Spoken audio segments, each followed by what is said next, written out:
Hi everyone, Sane Man here. This video is brought to you by a donation from Malcolm, and here's what he has to say. Hi Sandman, it feels like I've been going my own way for at least 10 years now. I just did not recognize my choice until I found your podcast on YouTube.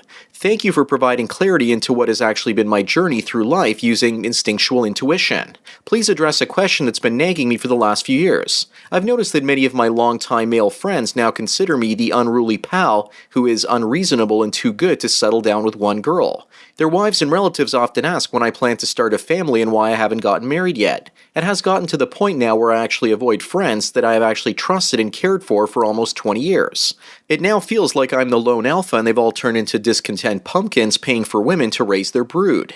I don't relate to them anymore, and at times I actually feel guilty for avoiding them. Am I being a bad friend? In the end, I know my decision to limit exposure to them is benefiting me, but I'm also aware of the frustration from others. Maybe I'm the last alpha in my pack, and it's just time to move on. Best to you, Sandman, lone wolf of the rainforests. Well, Malcolm, thanks for your donation as well as your topic request. First of all, when a man is in a relationship and in love, we instinctually start to white knight for women, and it's not something that happens consciously. I think it's a hormonal thing where love lowers our testosterone and feminizes our mind to a certain extent.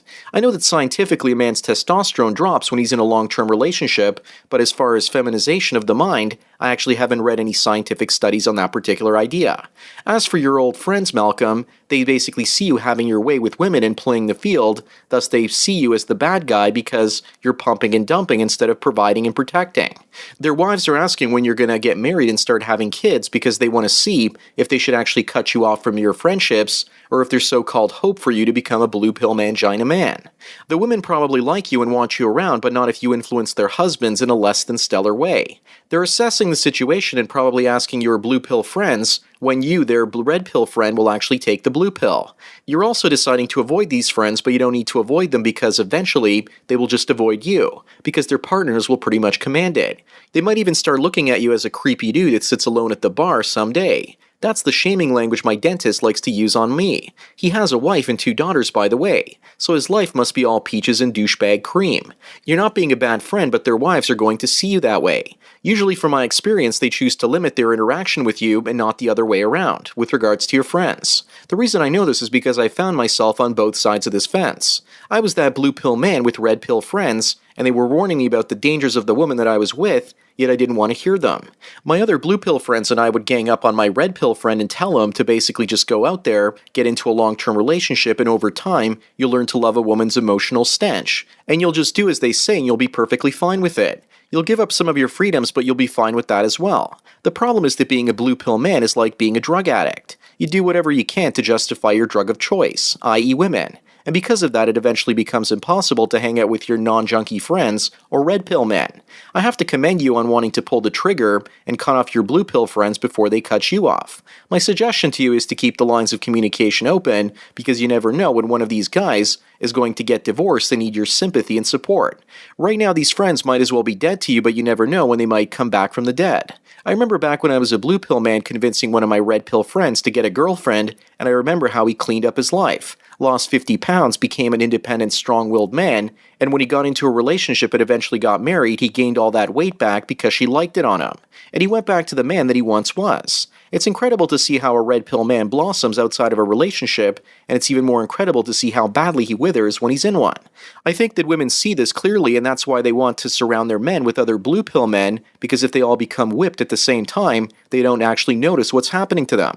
It's like Invasion of the Body Snatchers, or Invasion of the Wallet and Male Spirit Snatchers, and when you see your friends turn into pod people, you're far less likely to want to get married and have kids. Women must see how a man's mentality changes when he falls in love. They don't fall in love with us the same way that we fall in love with them, so when they see our personalities change, it's basically like going from a fully functioning human being into a zombie. Suddenly, it's like we're actually the snake and the woman is the snake charmer. Malcolm, when you see your friends become this way and you're not in love, of course it makes you actually not want to hang out with your friends anymore. It's like their IQ level has been knocked down 10 to 20%. In MGTOW, we often talk about how men have loyalty to their friends, their clan, their culture, and the in-group, while women are willing to screw over their own in-groups to basically get what they want. That's one of the reasons why I think men are feminized when they enter relationships, because their old friends, their in-group, they basically no longer have any loyalty to them. Instead, their loyalty now lies with the woman, and women generally don't care about a man's loyalty to his friends. And that's why they promote this idea that he should basically stop socializing with his old friends. She doesn't even have to work that hard to cut him off from his friends. All the typical woman will have to do with regards to the typical blue pill boyfriend is to find ways to monopolize his free time with other couples. She's not cutting him off from his friends so much as she's replacing his friends with other couples and men that are basically his new level of mental retardation. What happens is that women handicap us and turn us into the Rain Man. Look what happened to Tom Cruise when he got into a relationship and had a kid. He basically jumped on a sofa on the Oprah show. Unfortunately for him, he's a serial monogamist and will probably be married to the fourth time in the next few years. But what does he care? He can afford to fail over and over again, and his movies will continue to make money, so he can remain a blue pill man forever. The same goes for Steve Harvey. He reminds me of a less potent version of Richard Pryor, but even Richard Pryor was a blue pill kind of guy, and he was married 7 times. But there were actually 5 to 10 year periods somewhere between those marriages where he actually wasn't with anyone. So he sobered up and probably went red pill for a while, and then got punch drunk love yet again.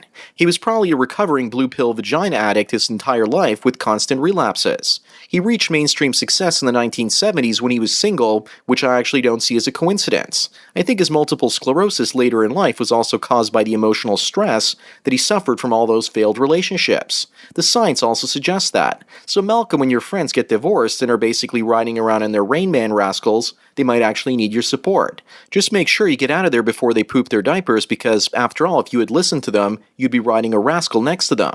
Think of just letting them sit around in their soiled diapers as a sort of payback for trying to turn you into a mangina, or at the very least sitting around and not saying anything when their ex-wives trying to shame you into basically getting you to have a relationship. There isn't much you can do with regards to helping blue pill men. Once they fall into that trance, you just try to keep the lines of communication open, and if they do ever need your help, offer to it as much as you can. It just sucks because, as you said, you actually have friends that you've had for 20 years. But people grow apart and change with time. Women, on the other hand, tend to form their friendships in their teens when they actually cement their personalities, and I know women that are in their 50s, 60s, and 70s that still have their friends from high school. With women, it's so much easier to keep their friends because when a woman gets into a relationship, she doesn't change to the point where all her friends hate her, or her husband or boyfriend doesn't actually try to cut her off from her female friends. It's certainly a double standard that tends to favor women. But at the same time, women's friendships aren't really based on the same depth that men have. What are their friendships based on? Talking about how big their last boyfriend's penis was, or possibly how much of it they could shove into their pie hole without throwing up, or perhaps how much of it she could take up her poop chute. It's tragic because women get to keep their shallow friendships with their female friends, but at the same time they force the men in their lives, through omission, to give up their relationships with their buddies, and those ones are far more likely to mean something. Having blue pill friends isn't just limited to friends, but another part of it is family. This past Christmas, people finally stopped asking me when I was going to get married. I found that to be shocking and pleasant at the same time. Almost like a new form of shaming, where you've been written off entirely from the dating pool by your own family, and the shame is no longer about asking you when you're getting married, but instead about asking everyone else except you. I knew it was an attempt to single me out while actually not singling me out in the first place. That's the type of thing you should expect next, Malcolm. If and when your friends stop talking to you, don't look at it as if their female partners are cutting you off, but instead look at it as actually a shaming strategy to get you to feel single and lonely, so that you'll basically go out and find a girlfriend so you can get your friends back. The reason we made it this far with regards to evolutionary biology is because women became very efficient in manipulating men's feelings and getting us to do exactly what they want us to do. When I was younger, I didn't value the sports and celebrity culture when I was a child, and I would often get bullied to participate, and if that didn't work, I would often get isolated, and I had to talk about what the other kids found important to be included in the circle once again.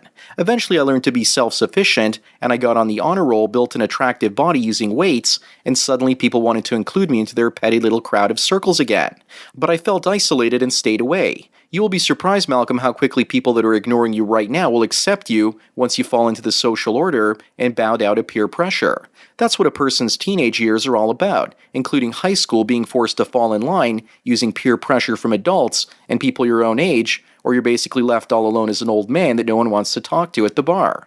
Ironically, it's the men that don't bow down to peer pressure but instead went their own way that basically gave us optical theory, electricity, airplanes, and the theory of gravity, as well as radio and many other things that we enjoy today. To say that women are dream killers would be an understatement, because they're more like despotic peer pressure machines forcing us to conform to society, or they try to isolate us socially as if it were some sort of ultimate form of shit test. If we eat the isolation for breakfast and follow our dreams, then the glory goes to us. But the joke's on us, because even if you actually invent something amazing when our mind is free from gynocentrism, it usually gets subverted by blue pill men and handed down to women anyway.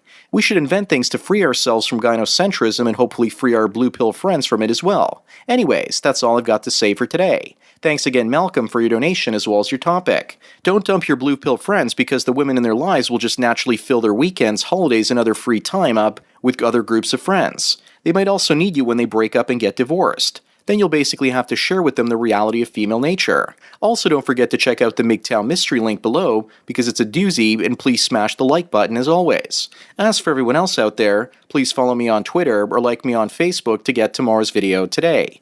Thanks for taking your daily dose of red pills. And remember, a red pill a day keeps the Rain Man retardation away. So enjoy the rest of your day, and cheers.